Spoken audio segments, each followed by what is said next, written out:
Member for Braddon. Thank you, Madam Speaker. My question is to the Minister for Immigration and Border Protection.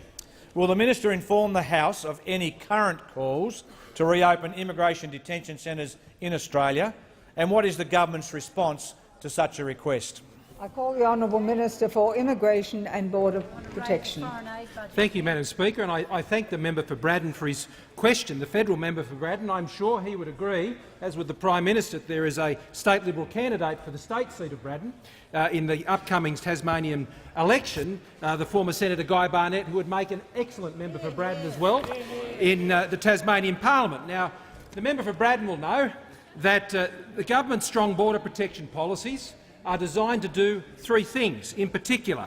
That is to stop the deaths that were occurring at sea, to restore access to the offshore refugee program that was being denied by the previous government's failures, where more than 15,000 people missed out on permanent protection visas waiting offshore because those visas that went to people who came on a boat. And thirdly, it is to stop the cost, Madam Speaker.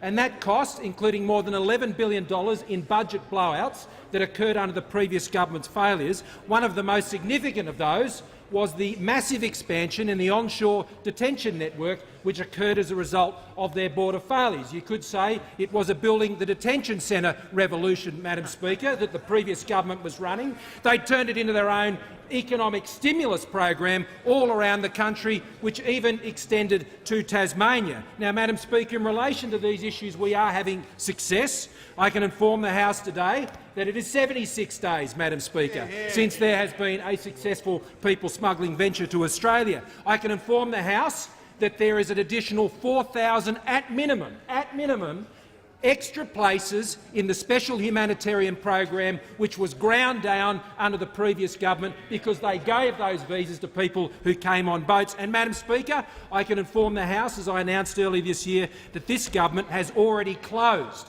4 immigration detention centres at Pontville, at Port Augusta, at Sherga and Leonora, which represent savings of $88 million every single year. And there will be more, Madam Speaker. There will be more closures of these centres because that is the dividend of stronger border protection policies. But I'm disappointed to say, Madam Speaker, that there are some parties in this country, particularly in the Tasmanian state election, who want to reopen detention centres.